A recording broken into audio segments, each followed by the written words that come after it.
ẹni o. Èmi Farayola o. Àkùrọ̀ ti lómi nínú tẹ́lẹ̀tẹ́lẹ̀ o. Ó ti lómi nínú tẹ́lẹ̀tẹ́lẹ̀ kójò tó rọ̀ sí. Mo Farayola o.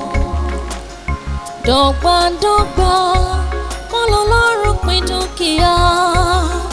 Bá a ṣe rolówó lọ́la rí tálákà. Ibi gbogbo là ń dáná alẹ́ o. Àròlóṣọ tọ̀ọ̀tọ̀ kò sẹ́ni tó lọ́rùn ò ṣe fún. Kádàrá ò dọ́gba àyànmọ́ ṣọ̀tọ̀ọ̀tọ̀. Mo Farayola, mo Farayowo, èmi Farayola ní tèmi. Mo Farayola. Farayola, Farayola. Mo Farayola, Farayola. Wow. Hello, beautiful. Ọmọ ló dúdú tó rẹwà tó tó ta sánsán yìí. Hello. Well, my name is Ṣẹ́gun Ọdẹ́gbàmí. So can I know the name of this pretty lady? Yeah?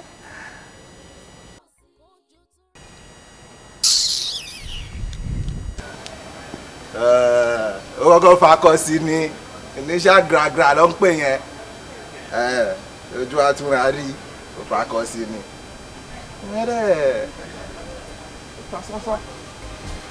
Wow.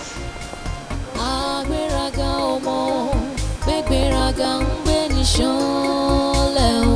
Agbéraga ti gbàgbé gbégbéraga lè gbé ní ṣánlẹ̀ o. Ìgbẹ̀yìn ló ń dún olókù àdá o abẹ́ orí. Ìdá yìí làárọ̀ tárúgbó sunkún òkè. Agbéraga ọmọ gbégbéraga ń gbé ní ṣánlẹ̀ o.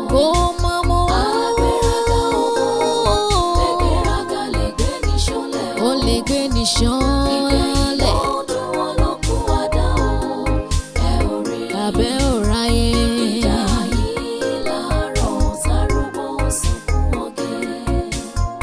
Alátẹ̀rọ̀gọ̀dì ló dọ́kọ̀ dúró dọ́lọ́ ṣinṣin. Àkùkọ fògbé orí ẹ̀ fún kọ̀lọ̀kọ̀lọ̀ jẹ́ òun pariwo. Fortune favour the bold, ẹni ara lògùn gbé. Ó ti fi gbéraga gbóúnjẹ alẹ́ fò lóko jẹ.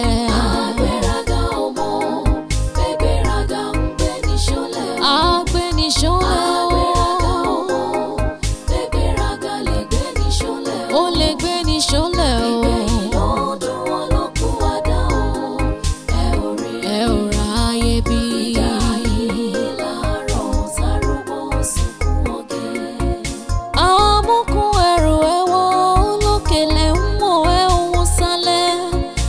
Àgbà tó ẹ̀wù ó tó kọjú ẹsẹ̀ yìí ó. Ó dára bí ó dára ọrùn ẹ̀ ló wà ó. Tọ́ ọmọ rẹ̀ kò lè fún ọ nísinmi. Torí òní kọ́ ó, torí ọ̀la ni. Agbéraga ọmọ gbégbéraga ń gbé ní ṣánlẹ̀ o. Àṣeníṣera ẹ̀. Agbéraga ọmọ gbégbéraga lè gbé ní ṣánlẹ̀ o. Agbé ní ṣánlẹ̀ bámúbámú. Ọdún olókùn àdá o. Ẹ ò rí o. Ìjà yìí láàárọ̀ sárúgbó sunkún ọ̀gẹ́. Agbéraga ọmọ gbégbéraga ń gbé ní ṣánlẹ̀. Àṣeníṣera ẹ̀. Mo sọ lẹ́ǹkan yẹn pé ojú àtúnra rí. I'll call you back. Yes, I want to handle something. Pẹ̀lẹ́ dẹ̀, you see, mi bínú sí ẹ. Mo mọ̀ pé lẹ́ǹkan yẹn bí àgbà tó ń lọ tí mò ń bá ẹ sọ̀rọ̀ tí mo pè ẹ́. Bí a ò ń rush lọ síbi kan fẹ́ sáré lọ ríyàn. So ló ṣe jẹ́ kó wò mí látòkè délẹ̀ kó rí ẹni tó ń bá ẹ sọ̀rọ̀. Hello there, mi fẹ́ fi ẹ ṣe girlfriend. I'm not looking for a girlfriend. Mo fẹ́ fi ẹ ṣàyà, mo fẹ́ fẹ́ sílé ni. Keep quiet, please. Hello there. What is your problem? Yes, I just said you should keep quiet. Ẹ̀kan tí mò ń lọ, ó dá mi dúró. Mi ò fẹ́ rí ẹ fín. Mo rò pé bóyá o ṣìnà. Now only God láti dá mi dúró. What did you say your name is? Nǹkan tó bá ti bẹ̀rẹ̀ tẹ́lẹ̀ nìyẹn. Like I said earlier, Ṣẹ́gun Ọdẹ́gbàmí is the name. Ọdẹ́gbàmí. Yes, my dear. Who is your father? Yes. A friend to Tinubu, Ọ̀tẹ́dọ́là, to Dangote, because I want said the pop see me my role pẹ̀lú nìyẹn. So now listen, my name is Farayola Daniel. Tó bá mọ̀ mí ní town yìí, then ó mọ̀ yàn. Hello there. Oh, now I guess. Now I guess. Oh, wait. Okay. I think I need to talk to these people. Torí o ti ní access láti wọ bíbá láti lọ sí bíbá Lọ́ra.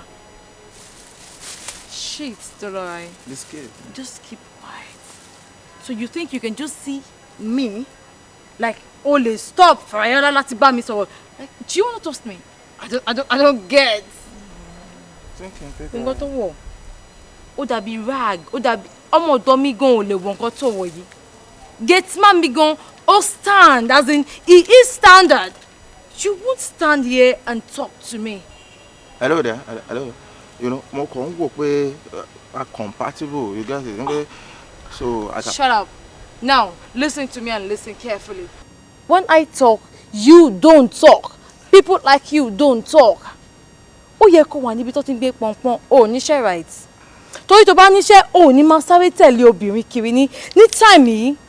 No, seriously. Tó bá níṣẹ́, ó ní máa sáré tẹ̀lé mi kiri. Not even èmi ò tiẹ̀ ń ṣe type, obviously. Àwọn sẹ́ẹ̀tẹ̀ wọ́n wà níbi tó ti ń gbé pọnpọ́n, wọ́n wà níbi tó ti ń ṣàbárù. Go to Òyìnbó, go to àwọn ọjà lẹ́yìn pé wọ́n máa ti pọnpọ́n. Next time you try this, seriously, èní yìí, I'm not just, I don't know, I don't want to talk, I don't want to insult, I just don't want it. Next, it's a lucky day, trust me. When next you try this, I'm going to show you the stuff I am made of. Now, off my way. Oh no. Panude, when I talk, you keep quiet. Good boy.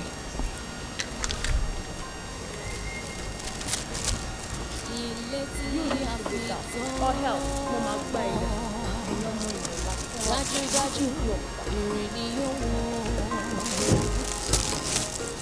Ọmọ tá ò kọ́ bó fẹ́ bóyá o.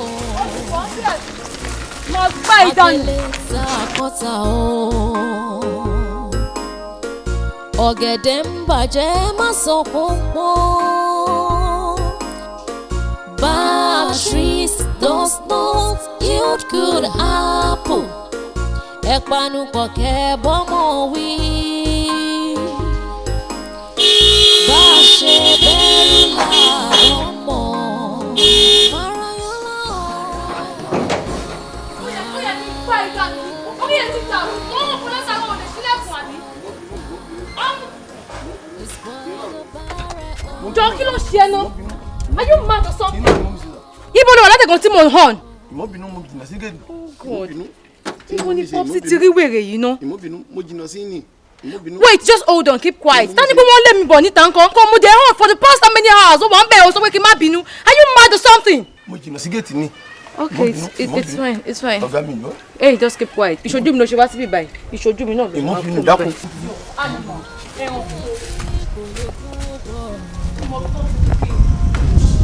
Bàbá dọ̀bálẹ̀ fara kò ní ká má gàtà bá dìde. Close mouth. Good afternoon, mommy. Good afternoon. Sweetheart, how are you? I'm fine. Ṣé bí jọ sí Popsi lọ fi sẹ́nu gate ni? Ṣé mo pé mo ti wà ní gate tí mo hàn tí ò ṣílẹ̀kùn fún mi? Mo wá ń bá sọ, ó ń bá mi sọ shit. Take it easy, Farayola. Mama was aggressive always. Kí ló dé?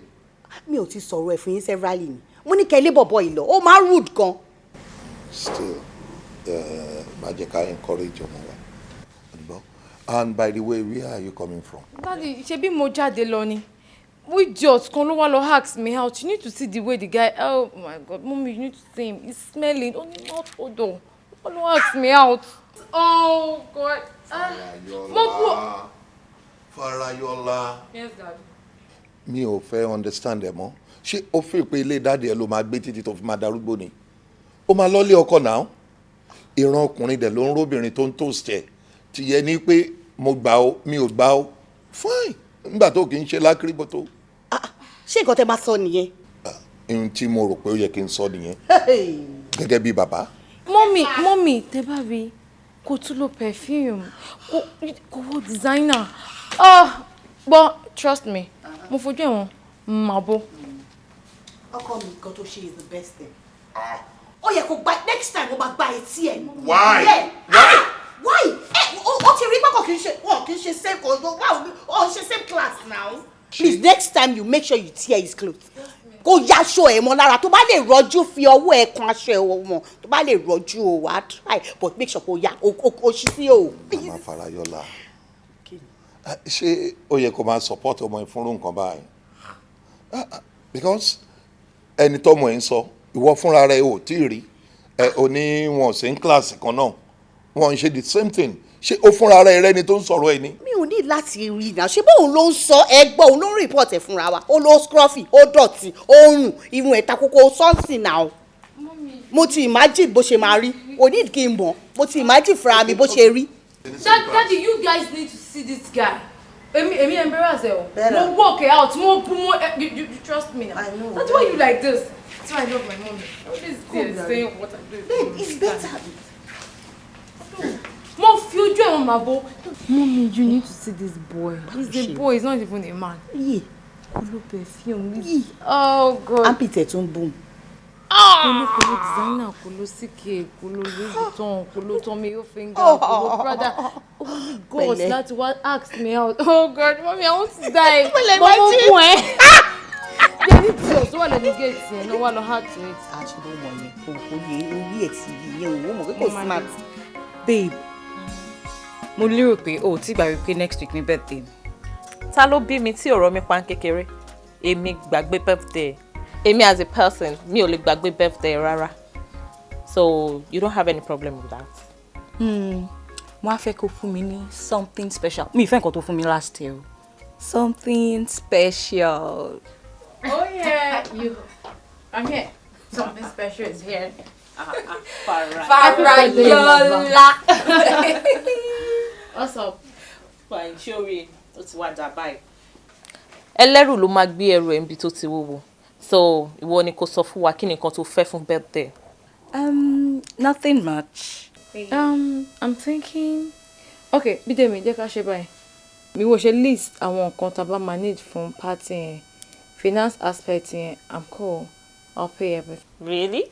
Yes. Farayola, baby. Farayola. Wait. My man is going to take me out. Then we can do movie later, right? That's fine. That's a fine idea. So, you can get it, girlfriend. If you mean David. Yeah. Joe, èló ni David ní nínú account ẹ? Where is he going to take you to? I'm taking you to the most expensive restaurants. I'll take you everywhere. I just want the three of us to have fun. So, why David? Farayola, please. David is not just any man. He's my boyfriend. Ọkọ ẹni now. He's not your husband. It's just your boyfriend. Just like every other man. I want to spoil her. Ibo ni David fẹ́ gbé ẹ lọ? How much ló ń gbà? Èló ni salary David? I'm going to take you to the most expensive restaurant. Is it the beach? We can club. Listen, sweetheart. When I talk, bullshit works. Farayola, this is my birthday, not yours.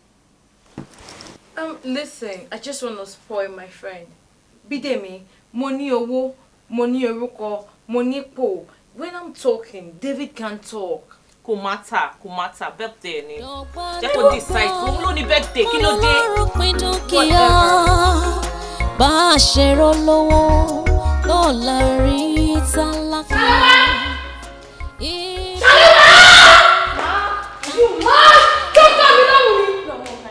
Ibo ló ti ń bọ̀?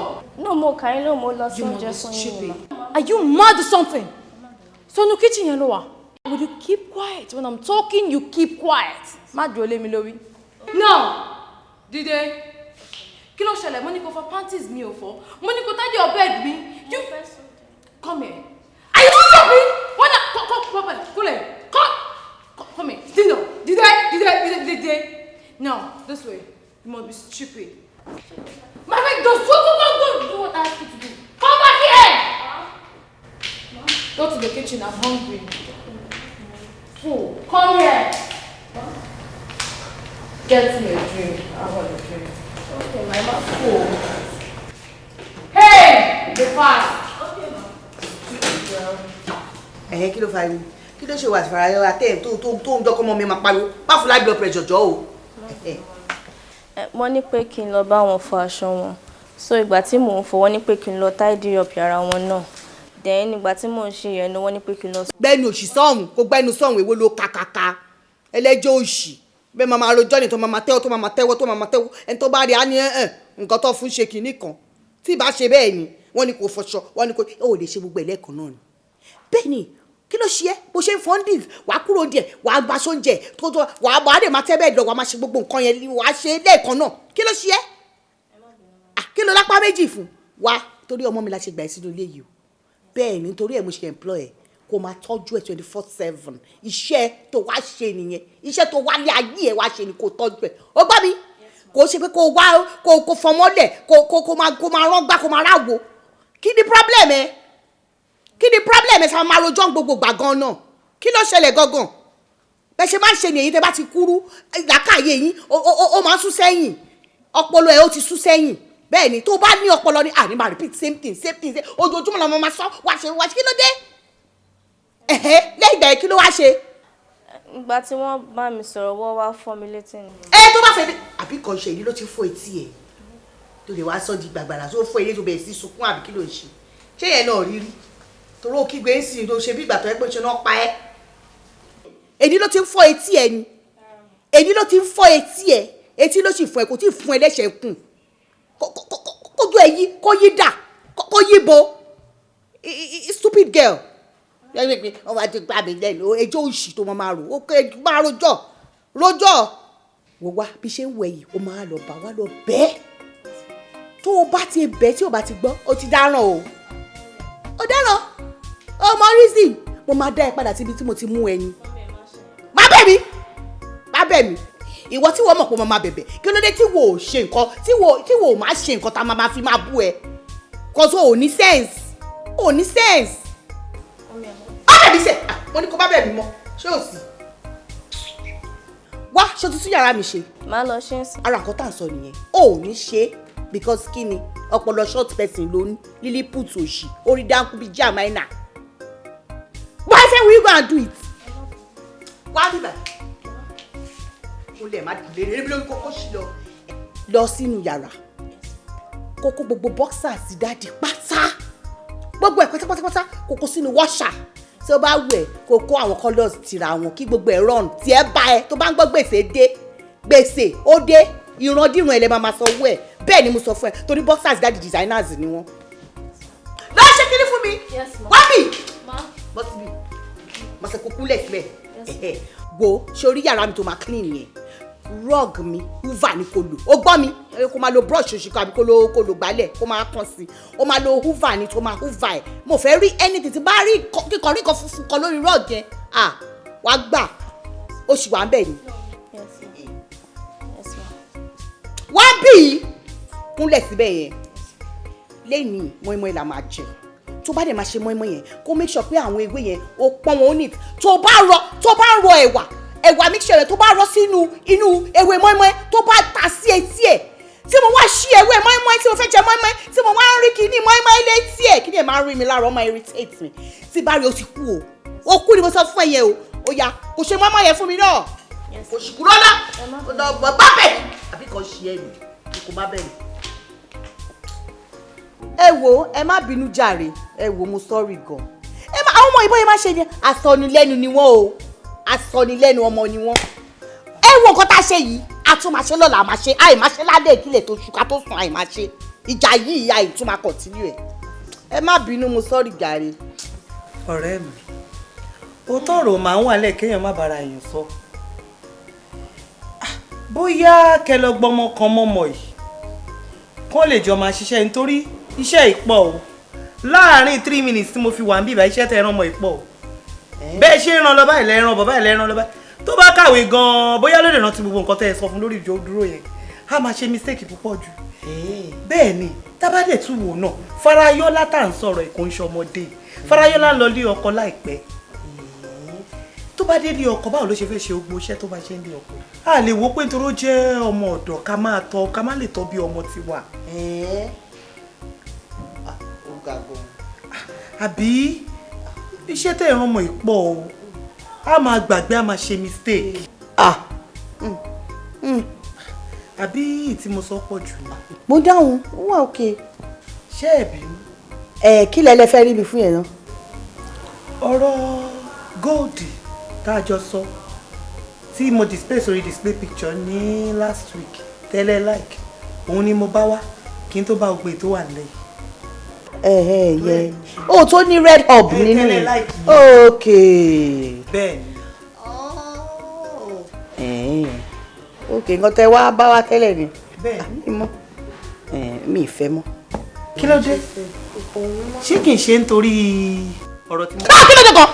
so ẹ̀yin ọjà lẹ wá rà torí mo wò yìí látàwọ̀ ẹ̀ sọ nípa ẹ̀ sá. ẹ dúró no I don't like it ẹ dúró náà ẹ jọ torí ọdọ mo kàn wò yìí mo dákẹ́ yìí ẹ wá sọ̀rọ̀ ọmọ mi kí ni problem mi kí ló kàn yìí no seriously ẹ̀yin náà máa sọ mi ṣe máa rán ọ̀dún lé mi no ẹ ṣe wá kó wọnú lé mi kẹ máa fọkọ mi bóyá yẹn ní kẹrẹ ẹ bẹ̀rẹ̀ ẹ jẹrẹ ẹ bẹ̀rẹ̀ ẹ kó ṣì lọ kọtí ọkọ ìwé má máa ká sí yẹn ẹ máa sọ kí ní kọ̀ọ̀kan ẹ ṣáà máa kó máa lẹ́jọ́ ẹ máa bá yọ ọmọ jẹ ẹ bẹ̀rẹ̀ ìsọ̀kẹ́ máa lọ kó ṣì lọ ọ̀rẹ́ òṣì ọ̀rẹ́ rẹ̀ bó ṣe wẹ̀rẹ̀ sí káyìsì ẹ̀jẹ̀ láti jẹ́ kí stupid wà ìwọ́n lé mi kọ̀ọ̀kan. I'm so in love with that program. Bídèmí tábàwí a máa kú báwí à ń lọ rún o. Ṣorí Farayola ọ̀rẹ́ yìí. ọ̀rẹ́ mi nìyẹn náà. That's my friend, my one and only friend, Farayola. Ìgbéraga ló máa pa. Kí ló mean pé ìgbéraga ló máa pọ̀ ọ̀rẹ́ mi? Mi like o. Ọ̀rẹ́ mi ò ní ìgbéraga náà. Bí àtòrí ò tí mọ̀ dáadáa ló ṣe ń sọ bẹ́ẹ̀. She's so proud. She's arrogant. She's full of herself. What is wrong with her? Kí ló máa ń ṣe náà? Ó máa ṣe pé pọ́n ló kọ́ gbogbo èèyàn jọ. Farayola is not proud. She's not arrogant. Farayola ò proud now. She's just normal. Ṣọmọ, ṣé torí ti birthday yẹn? No. Ó kọ̀ rò pé bóyá o fẹ́ ṣe party ni. Farayola tó ń wò yẹn, abọ́lódé fẹ́ lójú ni o. Bó ṣe ti sọ̀rọ̀ birthday yẹn, ó ti rò pé bóyá kóun throw party fún ẹ, kóun bẹ finance ẹ ni. No, my friend is not proud. No, she's not proud. So, what is your own definition of being proud? Holy sorry. Farayola is the definition of pride. Wọ́n ló mọ̀ yẹn o. Okay. Wọ́n ló mọ̀ yẹn. Ọ̀rẹ́ ìyá rẹ̀. Ó ṣáà ní nǹkan tó ń ṣe fún mi, ó dẹ̀ ní nǹkan tó ń ṣe fún wọn náà. Ó dẹ̀ ń sọ pé proud, má sọ pé ọ̀rẹ́ mi proud. Àwọn agbóhùn wà òkè àyàrọ̀. Farayola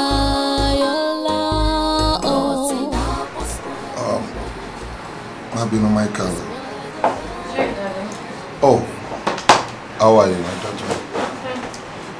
Yes. Kò sí kọ̀sùn wa láti waste much of our time. Mo kàn fẹ́ ṣe introduction kékeré kan ni. Farayola, new marketing manager wa, òun ló jókòó yìí. Mr. Michael Bamijoko. This is my only daughter. Òun lẹ̀gbọ́n, òun kan náà làbúrò. Mi ò bí ẹlòmíì lé o. Farayola Daniel, òun lórí yìí. It's a pleasure to meet you, ma. Mo fẹ́ kí ẹ̀yin méjèèjì kí ẹ lè mọ́ra yín, so a lè work hand in hand together. Yes, Farayola. Yes, darling. O kàn máa need láti bá mi mú Michael dìde lọ sórí síìtì, ọ́fíìsì ẹ̀. Mọ́sọ̀ bóyá kí o introduce ẹ̀ sáwọn senior staffs wa, so kàn lè mọ̀ pé new marketing manager wa nìyẹn. It's fine. After him. Àbí ẹ mọ̀ra yín somewhere, somehow. Pen, ó mọ̀ mi dáadáa. Ó mọ̀ ẹ́ dáadáa bíi ti báwo. I mean, níbo, how? Níbo ni ìwọ àti ọmọ olówó ti jẹ pàdé? Okay. Ṣé rántí ọmọ tí mo sọ pé mo pàdé nígbà kan? One fine girl tí mo ní pé ó proud gan. Tí mo ní very bad encounter pẹ̀lú. The other lady tó sọ fún wa. Ọmọ tó bàjẹ́ gan ẹ. Yes, that's Farayola. Ọmọ Chief Daniel's nìyẹn. Daniel Group of Companies. Are you joking? I wish I was. Michael, ṣé o ti pàdánù iṣẹ́ báyìí? Kí ló dé tá fi rò pé ó máa pàdánù iṣẹ́? Nítorí wípé ọ̀tá ọmọ wa ni. No, don't say that. Okay, iṣẹ́ ọ̀tá ọmọ wa, ọ̀rẹ́ ọmọ wa ló yẹ kó jẹ́. According to her. Ó ní níbi táwọn ti pàdé, ó ní gbogbo nǹkan tóun rà, ó ní ọmọkùnrin ready láti sanwó ẹ̀. Ó ní ó dẹ̀ tó ń ready láti gbé òun lọ síbikíbi tóun bá ń lọ, òun lòun tẹ́lẹ̀ off. So, àṣẹ láti pè lọ́tà ọmọ wa. Daddy, Michael ò lè ṣiṣẹ́ ní company wa. Kò lè ṣiṣẹ́ o. Why? Daddy, mi ò like bọ̀bọ̀ yìí, kò lè ṣiṣẹ́ o. Listen, my darling. You see, sori ohun tí mo fẹ́ ká rántí ni wípé qualification tí ọmọkùnrin gbé dání plus working experience ọmọkùnrin yìí tí a bá mú sọ́dọ̀ tó bá ṣiṣẹ́ ní company wa ó tún máa help wa money ó máa gbélé iṣẹ́ wa lárugẹ. Daddy, me, I can't work with Michael. Ẹ wo mi ò mọ̀ ń pa ẹ o, mi ò mọ̀ ń pa ẹ o. Mommy, talk to Daddy. Me, I don't know what you want to say, but me, I cannot work with that boy. Ma resign yo. Oh no, Farayola. Calm down. Take it easy, Shotibo. Èmi àti mommy àjọsọ. Ewu mi ò mọ̀ ń pa yẹn o. You can go for now, please. Sweetheart, mi ò mọ̀ ń pa ẹ o. I don't know. I'm not on that party. Sweetheart, mi ò mọ̀ ń pa ẹ. Kí ló dé tí wọ́n náà ń sọ̀rọ̀ báyìí? Ó yẹ kí mi àti ẹ̀ kájọ bẹ̀ Farayola. Ó lóun ò láìkẹ́. Kò wọ́n mi ká ló sọ bọ́ yìí nílé iṣẹ́ wa. You should understand. I understand, but Farayola does not like him. Trees does not yield good apple. Ẹ̀panu kọ̀kẹ́ bọ́mọ wí. Bá a ṣe bẹ̀rù làbọ̀ mọ́. Ọ̀rọ̀ iná ni ọjọ́ tó ask me out gbọ̀ngàn. That same day náà ni mo gbà fún. Ìjọ́ yẹn mo sọ pé yes. That same day náà látúnjọ ṣe. Pilot ni. Mi ò bẹ́ẹ̀ ṣọ̀rẹ́ mọ́. No, it's not about that. Sorry. Bí bọ̀bọ̀ yẹn ṣe kọ́kọ́ jáde láti inú mọ́tò. The guy is so cute. So, mo kọ́kọ́ access ẹ láti irun orí ẹ̀. Mo access ẹ bọ̀ wá sọ́nà sálẹ̀. So, mo kò rí nǹkan kan tó wà very inviting. Mo wá rí tí kinní yẹn wú. Òun gangan ló ń pè ní long life and prosperity. Oh my God. No, just wait. But is it possible? Ṣé ó normal kí on your first date and you go down with that person on that date, like? Well, ṣé tá bá wò láwọn angle kan kò proper. But tá tún bá wò ní from another angle. Ó máa proper. Ó máa ṣẹlẹ̀ ọ̀rẹ́ mi torí another angle yẹn gangan. Òun gangan ló fi máa proper. Baby, mi ò lè resist o. Really? Yeah. It happened. Okay. I don't know what's up with Popsy. What? It's not being fair to me these days. Really? Mo ní kó má gba èèyàn sí office. But Popsy insists pé ẹni táwọn fẹ́ gbà nìyẹn as the new marketing manager. Ládùúrú àwọn èèyàn tó wá fún interview. Why him? I don't know. Tí wọ́n bá lẹ́ni táwọn fẹ́ gbà nìyẹn, ṣé kò gbà náà, àbí?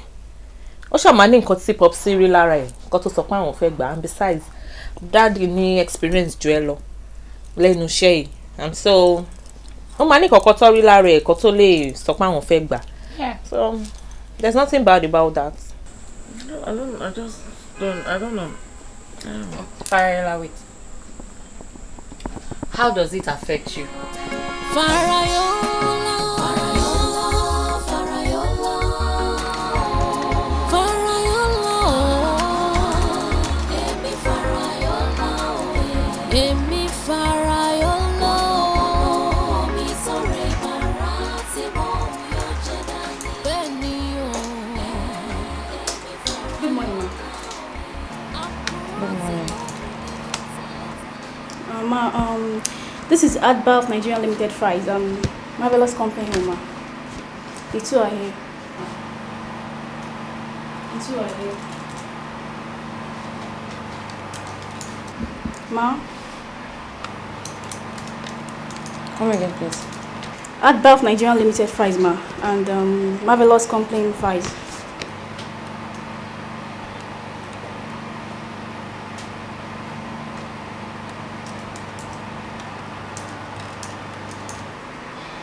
Should I pay them, ma? I'm not deaf. I can hear you.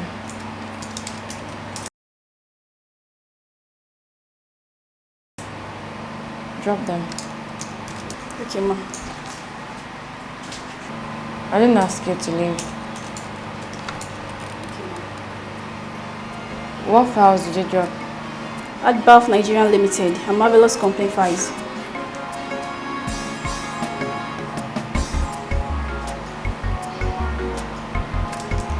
You can leave.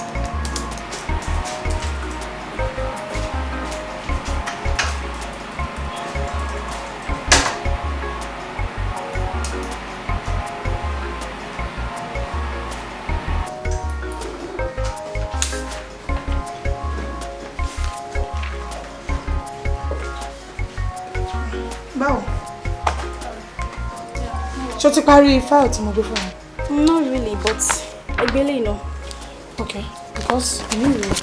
Okay. Then Madam ti ń bèrè, so you have to hurry up. Okay, má ṣiṣẹ́ lé lórí. Ẹ wá. Happy Val. Ẹ dé o. Èmi ló lè fẹ́ kí mi lápí Val lọ́jọ́ kan ṣoṣo. Mo rò pé mo ti kí yín tẹ́lẹ̀, mo kàn ní kí n tún kí yín náà ni. Ẹ wá, ẹ dúró bọ̀lẹ̀ ń lọ. Nǹkan tó jí mi rí lónìí, ẹnu ò lè ròyìn. Wọ́n dé o. Ẹ jọ̀ọ́, kí lójú yín rí o? Ìgbà tí mo lọ sí ọ́fíìsì madam, you won't believe pé flower tí Mr. Michael tó fún madam mo bá ní dustbin.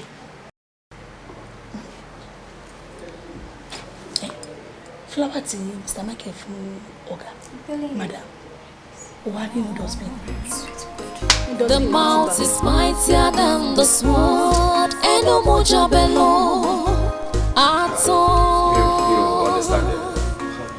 Ó ra flower fọmọ yẹn, ó dẹ̀ gbé ó sọ sínú dustbin. Ìgbéraga wà lára ẹ̀. Ṣó tí ẹ rí mi ò gbọ́rú eléyìí. Báwo ni ó máa ṣe fowó ra nǹkan fẹ́yàn ló dẹ̀ máa sọnù àti ẹ̀ sì gbà ó dẹ̀ sọnù onígbéraga. Sórí ìgbéraga gangan tó sọ pé ọmọ yẹn nílò ẹ̀ kó máa jẹ́ lórúkọ not Farayola. But Farayola kò yẹ kó lè sọ flower yẹn sínú waste bin now. Ó ṣe kò ṣe owó ṣá ló fi rà. Irú ọ̀rọ̀ wo ló ṣe sọ tán sí? Má sọ ọ̀rọ̀ ẹ̀ mọ́ o, mi ò láìkẹ́ o, tó bá jẹ́rẹ́ ni stop ẹ̀. Ṣé máa ní kọ́rẹ́ mi gba flower? Ordinary flower. Flower tó yẹ pé tọ́rẹ́ mi bá bínú tán sí tí ó lè ra 1 million pieces. Ó wá ní kó gba flower. Mi ò láìkẹ́ o. But seriously, did you just say that? Èmi Farayola Daniel. Kí n gba flower for what? No. Sure, expect baby Michael ṣe gbé flower yẹn wá kí n embrace ẹ, kí n hug. I don't get you. Èmi. No, ṣó mọ̀ pé ìwọ nìkan ló ọ̀rọ̀ mi máa yé. Tí n bá jù báyìí, o mọ̀ nǹkan tí mo sọ. Tí n bá lọ báyìí, o lè blame òun o, fault ẹ̀ dẹ̀ ni. If not for you, mi ò lè jẹ́ ọ̀rẹ́ girl yìí. Ṣó mọ̀ pé àwọn tí ojú wọn rí ọlá rí yẹn, ó máa jọ wọ́n lójú. Ta ló ń fẹ́? Ta ni boyfriend ẹ̀ láwùjọ? You don't understand. Mo sure pé flower lọ fún ẹ ní Jova. That is why you're here telling me to appreciate flower from ọmọṣẹ́ mi. Don't ever try that with me again, please. I'm just taking that because you are my friend. And being my friend doesn't make you talk to me like that. Emma. Tó tọ́ ni. Àwọn ọmọ tó ju wọn rọ̀ lárí àwọn yẹn ló máa ń gba flower. Okay, it's fine. How did you celebrate your vow? Ṣé mọ̀ pé mi ò lọ́kọ, ìwọ náà lọ́kọ mi. Let me take you guys out. That's why I'm here. Kò sí problem. Èmi ṣá ti ṣe báàlì mo ti gba flower. Màá lọ change. Àjọ ń jáde náà ni. Excuse me? You want to come with us? Kí ló dé? Okay, no problem. Ojúlójú ṣàánú. Ó ní wọ aṣọ yìí tẹ́lẹ̀ mi because it's too cheap for my liking. Yeah, I'll go and change now. David gbé mi jáde lánàá. It has to be very Mo dẹ̀ gba flower. Bàbá dọ̀bálẹ̀ farara kò ní ká má gàtà bá dìde. Kò fẹ́ yé mi mọ́. Torí pẹ̀lú bó ṣe ròyìn ọmọ yìí, kò yẹ kó bọ́dà pé bóyá o kí òun àbí o kí òun. Bóyá Farayola dẹ̀ ń bá kan mi bọ̀ torí I don't understand. Tí ẹ̀ dẹ̀ sí lọ́fíìsì. No. Ó ti ń rí bákan náà àbí kí ló rò? Sórí àmọ́ tèmi máa gbà ẹ́ ni pé bóyá kò bẹ̀ pé kó má bínú pò kí. Ṣé mo ṣe ni? No. Pàdé ẹ̀ mi ò lóṣẹ̀ mi ò dẹ̀ lóṣẹ̀ but she's your boss. Kò dẹ̀ ní take anything láti sọ fún pé you are sorry.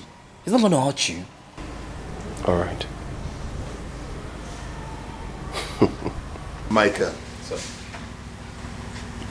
mo fẹ́ kó wojú mi dáadáa because ẹ̀yin tí ajá fi ń bá ọmọ ìṣeré ló fi ń gèjè ọ̀tọ̀ níṣẹ́ tá a gbà ẹ́ fún ọ̀tọ̀ níṣẹ́ tó ń jẹ marketing department ló wà mi ò gbà ẹ́ pé kó máa wá tẹ̀lé ọmọ mi káàkiri bí o lè sọ reason tó fi ń lé ọmọ mi kiri tó fi jẹ́ pé òun ní problem ẹ níbi iṣẹ́ tá a gbà ẹ́ fún kó wá ṣiṣẹ́ lọ́tọ̀ ọmọ ló ń wojú mọ́ why. Sà kò kí n ṣe bẹ́ẹ̀ sà. Ok ṣàlàyé báwo ni. I just thought. Shut up! You were just doing what? You were just doing what? Wá so tẹ́ bá ti dé ọ́fíìsì tí ọ̀gá ẹ̀ bá sọ pé kó ṣàlàyé ìwọ náà you just open your mouth and wá fẹ́ máa ṣàlàyé. No, who are you? No, seriously, Egbo, wọ́n ní ẹ fi ẹ jẹ́ kí n bá sọ̀rọ̀. Who are you? Seriously? Because he's not talking, you think you can just do anything you like to do? Wá kí ló dé tó hit my daughter? She said she doesn't want you. Why tó feel it? Ẹgbẹ̀yẹlẹyẹ ń wọ̀tọ̀ lọ wo àwọn sàwáwù ẹ̀ kó lọ fẹ́ wọn. Ọmọ bí ò lè fẹ́, right? Ṣùgbọ́n mi. Yeah, kò lè fẹ́ láíláí. Take it easy. Sorry, ma. Oh, be sorry for yourself. Now, jẹ́ kó jẹ́ first and the last. Otherwise, don't expect worry. You can go back to your office. Thank you, sir. I'm sorry. Ma, tún ṣe wẹ̀ mọ́. For real?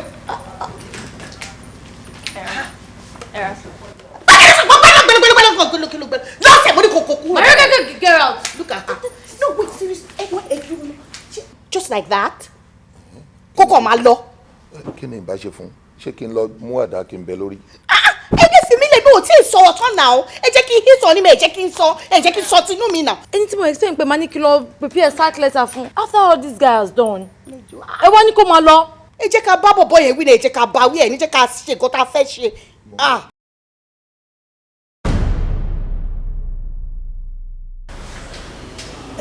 Sori ìwọ kan ọ̀rọ̀ ẹ ò fẹ́ yé mi àbí nígbà tí mo ní kó bẹ̀yàn kó sọ pé you are sorry the next thing tó dẹ̀ máa ṣe ni pé kó lọ máa ra card kó máa ra cake jọ kí ló fi jọra wọn. I was just trying to be nice, all right? Nice. I wanted to do something different. You're trying to be nice. Mr. Nice. Adigun alápò méjì. Ṣé pẹ̀lú gbogbo ọ̀rọ̀ tí wọ́n náà ká lẹ́sìn ò fi ipò tí ń bá nǹkan mi bọ̀? Exactly. Àbí? Ó fẹ́ fẹ́ ọmọ olówó àbí? Sorry, ẹ̀tẹ́ ló máa bá bọ̀ ń bẹ̀. Nítorí iṣẹ́ abọ́ lọ́wọ́ ẹ̀. Tíṣẹ́ bá bọ́ lọ́wọ́ ẹ̀ tán, kò sí iṣẹ́ tèmi fẹ́ ọ fẹ́ ọ, ṣó mọ yẹn? Wo ọ̀rọ̀ ló ti sọ yẹn, kò sí iṣẹ́ táwa fẹ́ ọ fẹ́. Àbọ̀rọ̀ là ń sọ fọmọlúàbí tó bá dé inú ẹ̀ báyìí wọn ló máa ń dòdìndín ìtawà ní làwa yẹ yìí. Thank you.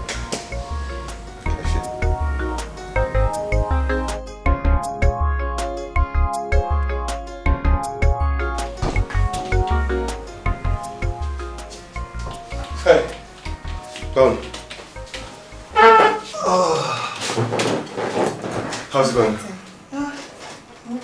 I'm fine, Zenko. Mo ti gbé fún ọ̀gá. Oh, good. So you said you wanted to see me? Yeah, yes. Nǹkan tó ṣẹlẹ̀ ni pé wọ́n ṣe ṣí eatery kan sí àdúgbò mi. And I'll be there this evening for dinner. So I don't know if you can please keep me just a little out of your time so we can have dinner together. You invited me out for dinner? Yes, that is if you don't mind. Well, I'm quite busy today, but time when? Around 8 p.m. 8? Yes. Alright, let's see if I can stop by, okay? Oh, I'll be so glad to see you. No problem. Alright. So when you pay files in one madam already. Okay, I'll see her now. Thank you. Okay. Bye.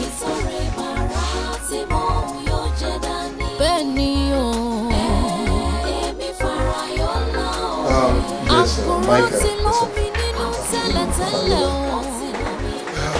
Ó máa yà yín lẹ́nu pé mo tún sáré pé àwọn Sunflag Nigeria Limited tí wọ́n wà ní Abuja tí a ti ń expect wọn àwọn ni wọ́n sáré pè mí.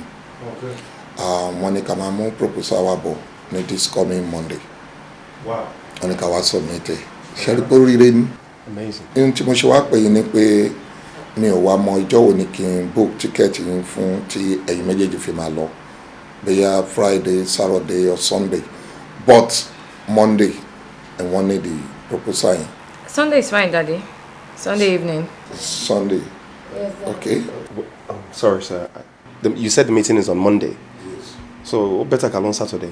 If we go there on Saturday, we have Sunday to relax and prepare. And then Monday, I did attend meeting. Fantastic. Saturday, no, my better. Abi? Daddy, Sunday, please. Oh, Sunday. I still think Saturday is a better day, sir. Saturday.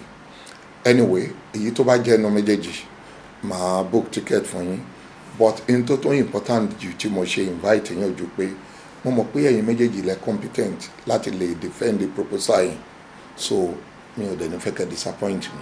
Daddy, I'm capable. Trust me. Ma ṣojú yín, ma ṣe yín. Definitely, I trust you, my daughter.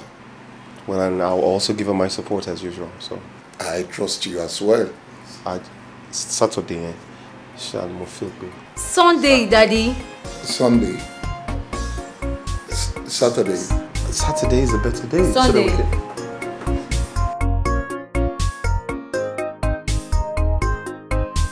Honestly, kí bá tán ọkàn mi ò balẹ̀ títí tẹ́ fi dọ̀hùn. Not until ìgbà tí mo gbọ́ wípé wọ́n ti award contract yẹn fún wa. So once again, thank you very much. Congratulations. Mo dúpẹ́ lọ́wọ́ yín. So God bless you. Thank you, sir. God bless you. God bless you, my darling daughter. Thank you, Daddy. Yes. Mo sọ fún yín náà. Bẹ́ẹ̀ bá wà ń bẹ̀ máa ṣojú yín. Bẹ́ẹ̀ sì ń bẹ̀ máa ṣojú yín. So you don't have any cause to be worried, you know. Ó sọ bẹ́ẹ̀. Thank you. Well, I'll call you now, sir. Allow me to go back to my office, sir. Oh, why not? Thank you, sir. Farayola. Congratulations. You're You're welcome, Daddy. So it calls for celebration. So yes, of course. Name it anything. The Africa be celebrated. I am there for you. okay. At home. And then I'll be back. Let's just close for today. Okay, no problem. But seriously, me mo why ti Popsi Mama congratulate Michael. Yes. Seriously. Bó wà ńbẹ̀, bí ó sì ńbẹ̀, ọmọ award contract yẹn fún wa. Ṣé mo pé bá ṣe ń lọ sí meeting, ìṣe ló ń sùn. A tún dé sí meeting báyìí, òun ló ń sùn. I don't understand. Popsi wọ́n jẹ́ kó máa feel too important. Èwo lorun? Kí ló dé tó ń sùn? Ṣé kò sùn nínú hòtẹ́ẹ̀lì tẹ́ gbà fún ni? Of course. Ó sùn. My dear. Ó kúkú sùn. Àfún lóòótọ́. Michael ní ṣìnà gan-an. Kò lè sùn mọ́jú. Ṣé mo kó gbóbìnrin wá? Èmi gan-an tí mo ní yàrá kejì mi ò lè sùn. Kí òyìn ṣe ló ń pariwo. Ariwo yìí ni báyìí. Irú ariwo òṣìwò wá nìyẹn. Tọkùnrin àti obìnrin bá tẹ wà nínú yàrá. Èwo ni kó wá máa pariwo kó máa fariwo wọn disturb ẹni tó wà ní yàrá kejì.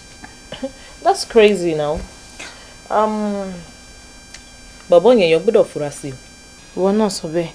because I'm so sure tó bá wà ńbẹ̀ ìwọ gan ní lè sùn. Ọ̀rọ̀ ẹ ti mú fura lọ́wọ́ báyìí. But kò yẹ kó jẹ́ problem fún wọn náà. Láì ṣe pé ìwọ like when. Did you just say that? Of course not. Mi ò lè like Michael now. Ọmọọṣẹ́ mi lásán. But what? Èmi Farayola. No, I can't. Mo kàn wá bothered because Popsi ti ń gbé sórí ju bó ṣe yẹ lọ. No, nothing serious.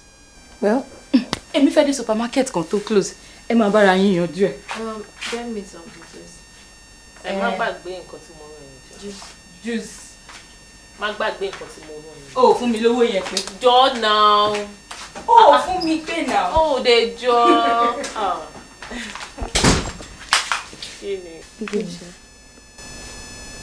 The truth is, I've got something for Michael. Michael, ṣé n tó ṣe sọ nísìn tán? Excuse me. Ṣé n tó ṣe sọ nísìn pé o lè stoop solo láti fẹ́ Michael? Stop, I'm not joking. Ṣé mo pé ìdí tí mi ò fi lè sùn ní hotel yẹn ni pé mo kàn imagine pé bó fi jẹ́ pé I don't know. Are you for real? Stop! Stop, I'm serious. Don't make jest of me. I don't like it. Ṣé o ṣe rí mi? I'm not joking. Stop! Ọ̀rẹ́ mi ti yóò fẹ́. My friend is in love. What do we do? Actually, èmi ò rí nǹkan tó bad nínú pé kóbìnrin hacks ọkùnrin out. But èmi ò kàn mọ irú feelings tó ń máa ní fún ẹni. But I see nothing bad nínú pé kò hacks a house. You should genuinely know. Wrong down, it's about swing meeting about my first secure contract. And then ọmọbìnrin tó ń sọ ọ̀rẹ́ mi. This is just a friend. Mo pè kí mo bọ́ l'Abuja. Ó lọ sọ pé wọ́n á visit me. That was it. Okay, no problem, Mr. Michael. Now that you've explained everything to me, I think it's fine. So, I'll get to see you some other day. Alright. Have a nice day. Bye. Ilé tí a fi tán mọ́. What's up now? Dájúdájú.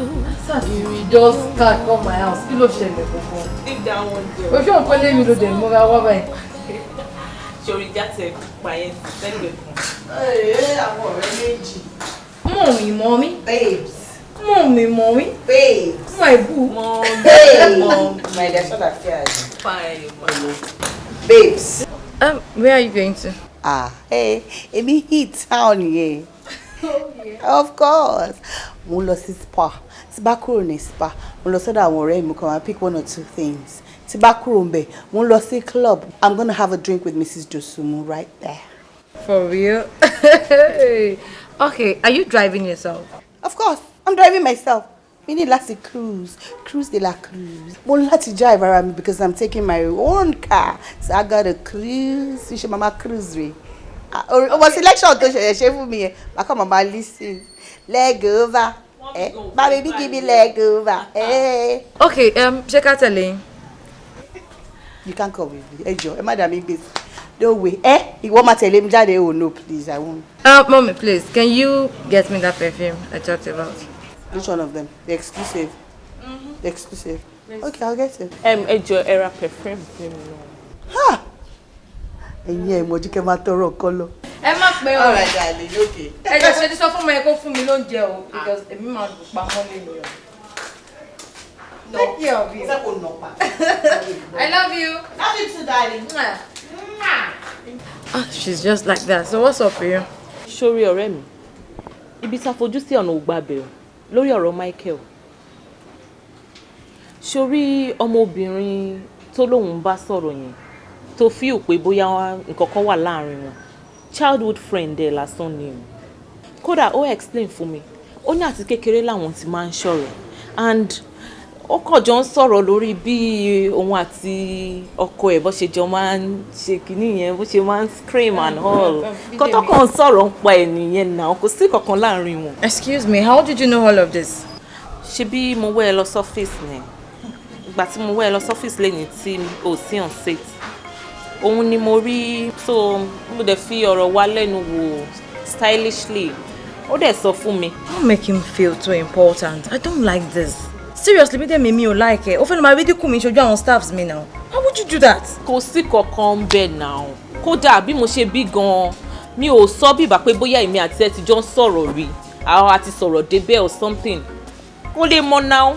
Ṣé bí mi ni? Ó dẹ̀ ń sọ̀rọ̀ bí ìbá pé ó mọ̀ mi, èmi bí Dèmi, bí Dex baby. Ó mọ̀ pé wọ́n mọ bó ṣe máa ń tease èèyàn dáadáa. Mrs. Teaser. But seriously, I'm not cool with it. Kò lè mọ̀. No. Kò lè mọ̀. Kí ló máa jẹ báyìí? Not yet. But you're still going to chill with me now. Mom sees out. Okay, no problem. Jọ fún mi phone ẹ jẹ́ kí n sáré pé Ivion.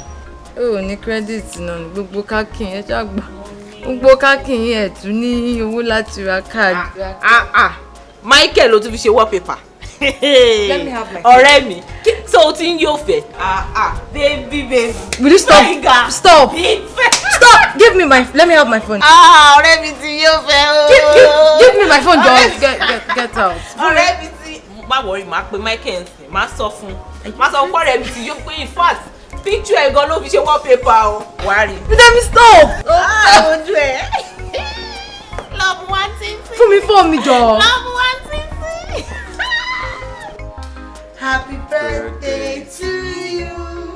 Happy birthday to you. Happy birthday to you, Michael. Happy birthday to you. Thank you so much. Thank you. Happy birthday. Alright, thank you. Appreciate that. Okay. Sorry, what's going on here?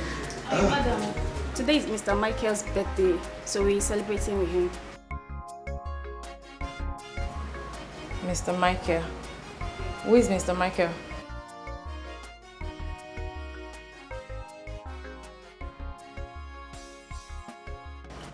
So, torí pé ní jẹ́ birthday Mr. Michael lẹ wá sọ office mi di ọjà. I don't get. I'm still talking. When I'm talking, you keep quiet. I'm sorry. So, I don't know. Let's one hug ara yín nínú office. Tó ń pa àwọn clients lọ wọlé. How do you explain that? Let's sọ company popsi mi di ọjà. Oh, àìsí lológì ní ilé ìdílé èkúté. Lẹ fi hug ara yín bẹ́ẹ̀. I just said keep quiet. And you, what do you think you are in this company? The CEO? Like I don't get. You even had the guts to hug her. In my own company. So, torí pé ní jẹ́ birthday lẹ wá ń pariwo lẹ ń ṣòṣì lẹ ń ṣèrànù. And you are happy. You think you can do what you want and how you want it in my father's company? If you love yourself, you better get back to your positions. Or else, ma sack ẹ̀yin méjèèjì.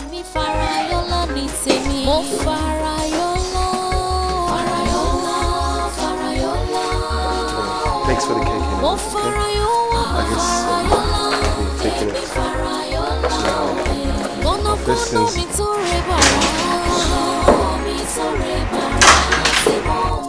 Ó ti mọ ohun yóò jẹ dání o. Èmi Farayola o. Àkùrọ̀ ti lómi nínú tẹ́lẹ̀tẹ́lẹ̀ o. Ó ti lómi nínú tẹ́lẹ̀tẹ́lẹ̀ kójò tó rọ̀ sí. Kójò tó rọ̀ sí. Mo Farayola o.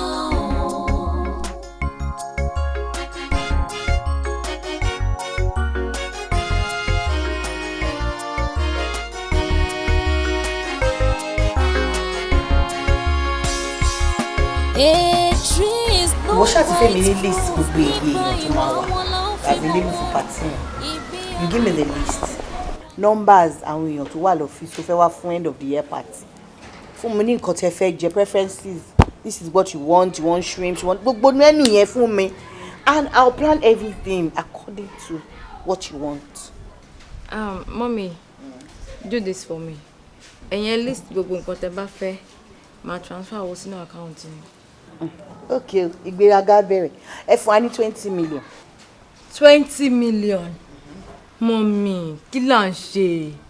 Ṣé pọ̀ jù? You like money. You don't like money. You don't like money. Máa fún yín anyways. Ẹ ká sọ máa. Báwo ni ká sọ Farayola? Láti wà kárí dèrè.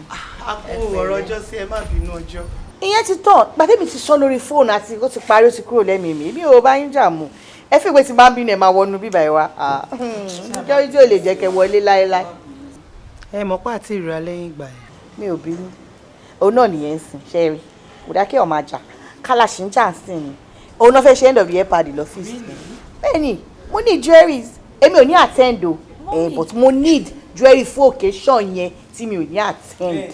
ẹ jọ ṣé nu 20 million naira. yeah mo máa ra na. mo dẹ̀ ní nice designs lovely designs gan. Anyway, Farayola, my patronize one man to jewelries. Mommy, you know I don't buy my things like that. I do online stuff. Share ọmọ dẹ̀ wo yìí. Ògì sùn. Tó bá wà online, bẹ́ẹ̀ tó bá jókòó sórí internet. Ó mama order ni, ó mama order. Mo ti wá pé bẹ́ẹ̀ ló ti máa order jewelries. Kò kí ń ra irú èèyàn tẹ́yìn máa ń kó kiri yẹn kó ra rẹ̀. Sorry about that.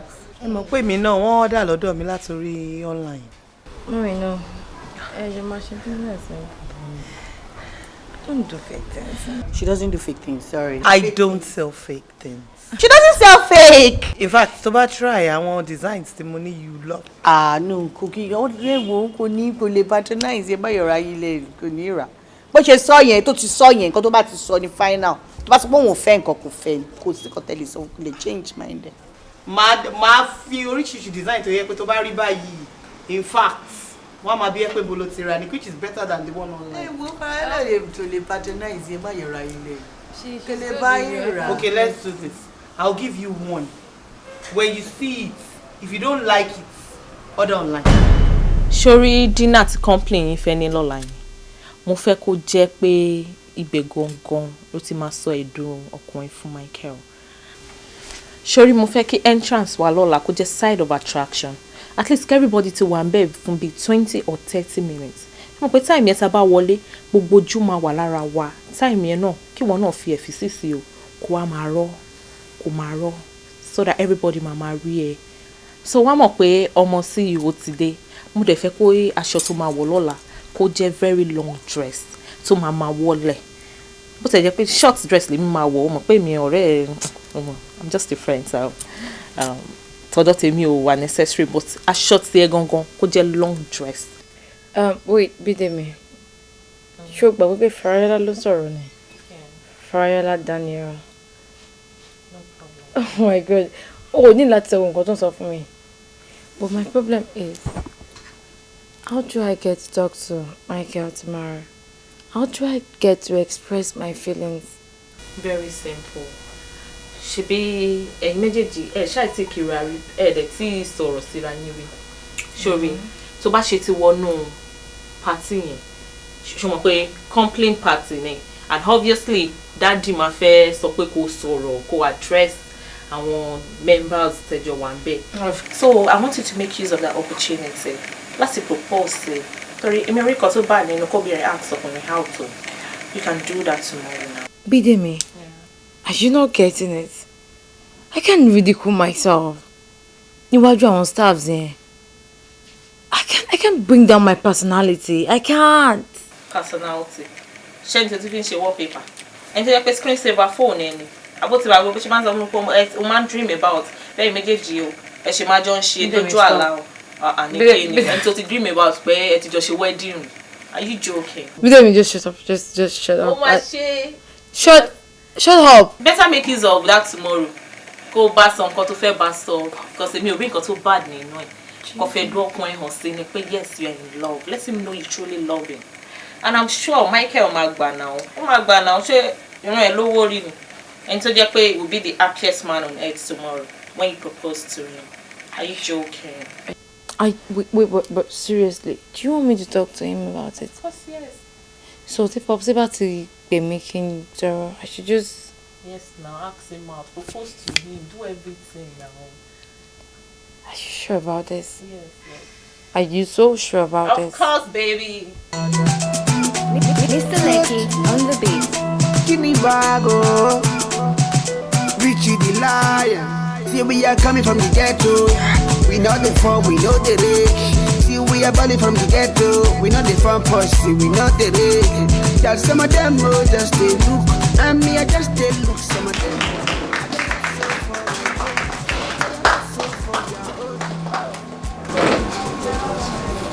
Thank you so much. Thank you so much. inú mi dùn láti rí gbogbo yín báyìí.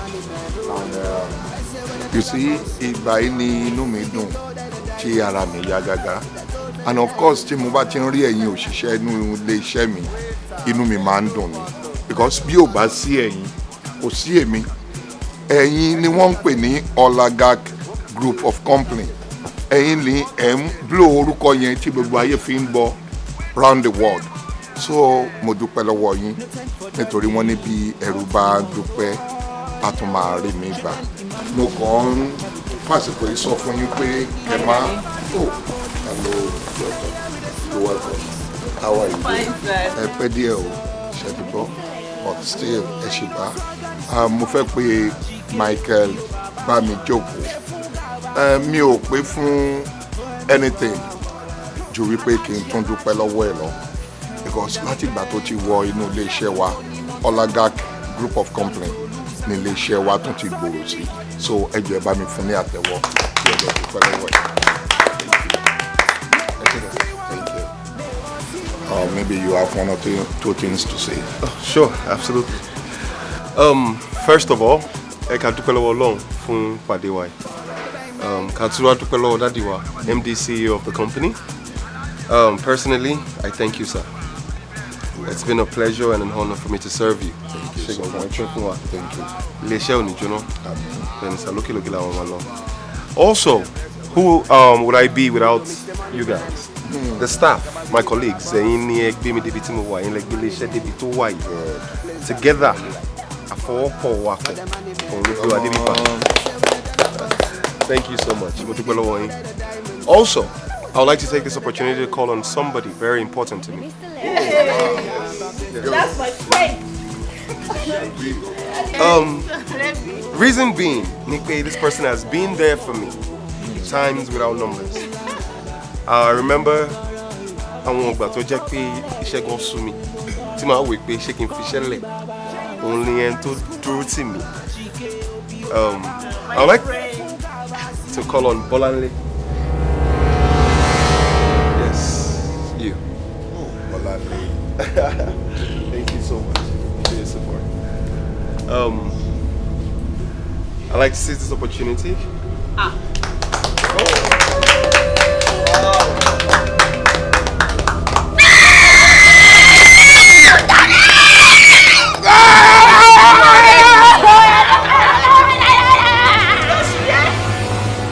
Sorry, ẹ má bínú.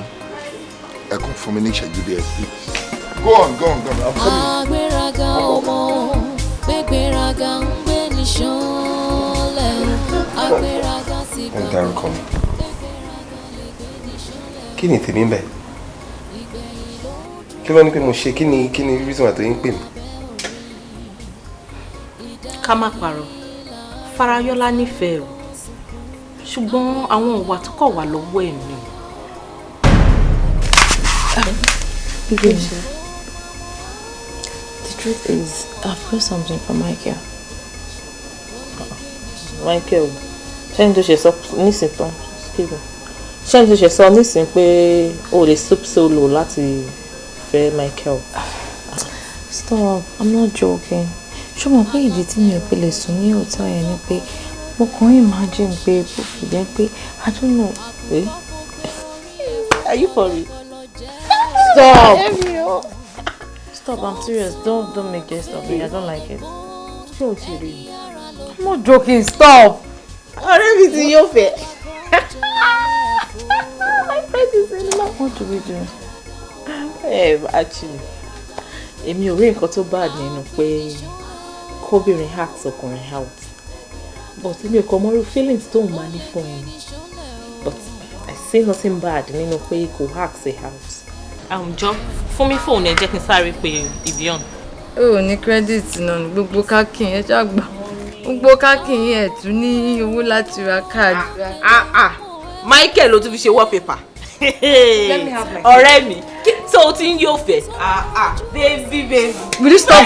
Stop! Stop! Give me let me have my phone. Ọ̀rẹ́ mi ti yóò fẹ́ o. Give me my phone, John.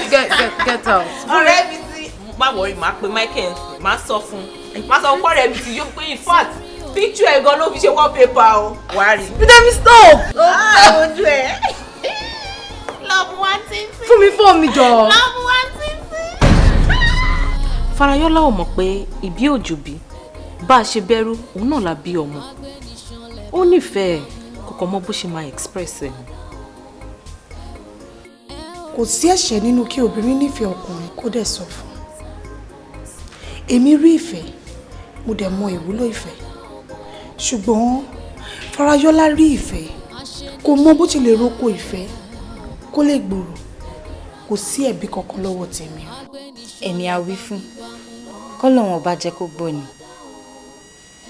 I've always said my own that Farayola is proud. Ìgbéraga ló fi da ìfẹ́ nù. Ẹni tí ìfẹ́ bá dẹ̀ já mọ́ lọ́wọ́ bọ́lọ́run ṣe kọ́ nìyẹn. All this blame is not needed. Tí opinion tèmi bá count rárá, this is how I feel. Sweetheart, just pẹ̀lẹ́ ṣùgbọ́n pẹ̀lẹ́. I'm sorry it happened, but ìwọ náà, I don't know. There will be a solution. I'm nǹkan tá a máa ṣe sí ṣùgbọ́n. Sorry, darling. Mommy. Sorry, ṣé kìí ṣe pé kí ni ẹ̀ ń dùn ẹ̀? Ṣé kò ru ẹ̀? Ṣé orí ò fọ ẹ̀? Kí tó ní?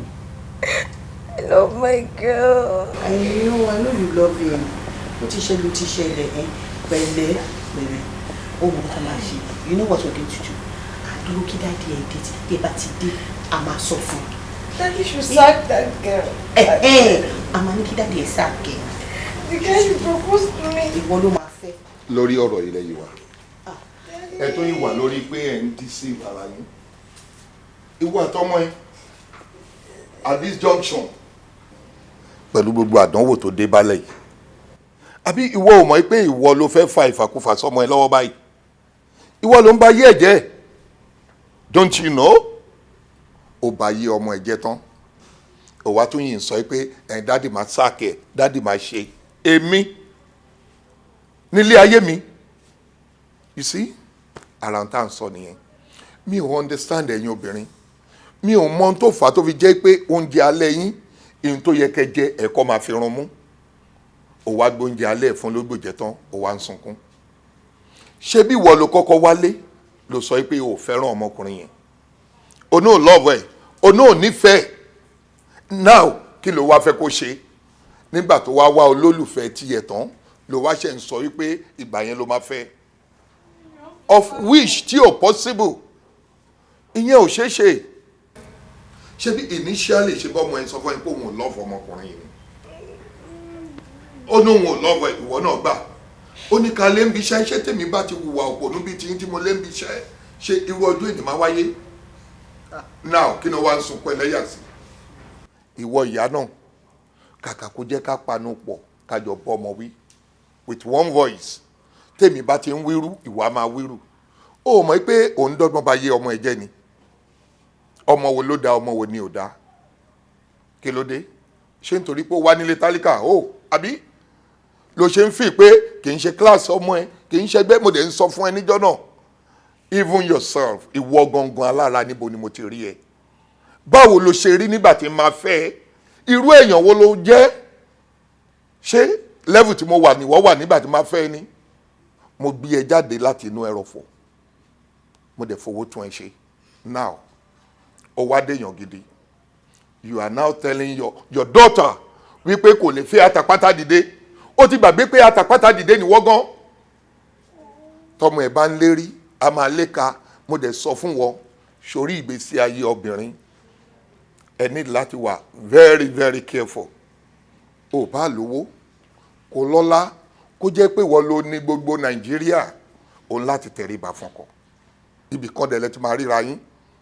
Yes, ó possible kọ́lá tìyẹ kó ju tiẹ̀ lọ.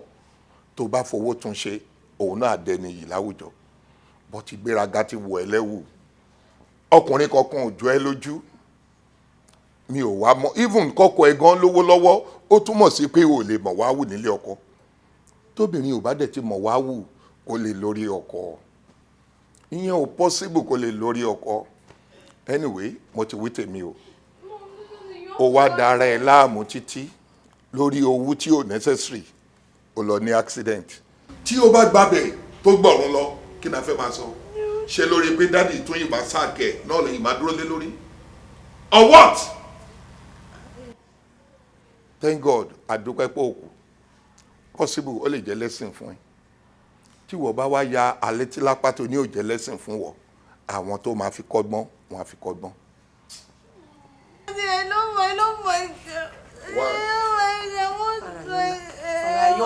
Farayola, wait. Kí ni gan?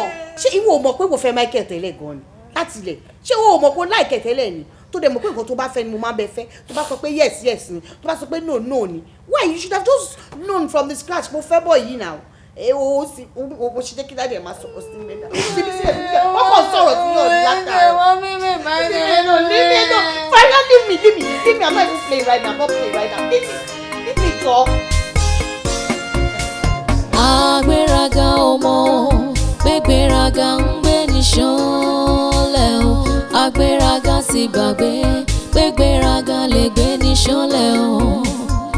Ìgbẹ̀yìn ló dùn olókùn àdá o abẹ́ orí. Ìdá yìí làárọ̀ tárúgbó sunkún oge. Agbéraga ọmọ gbégbéraga ń gbé ní ṣánlẹ̀ o. Kó má mọ́ agbéraga ọmọ gbégbéraga lè gbé ní ṣánlẹ̀ o. Ó lè gbé ní ṣánlẹ̀. Ìgbẹ̀yìn ló dùn olókùn àdá o abẹ́ òráyé.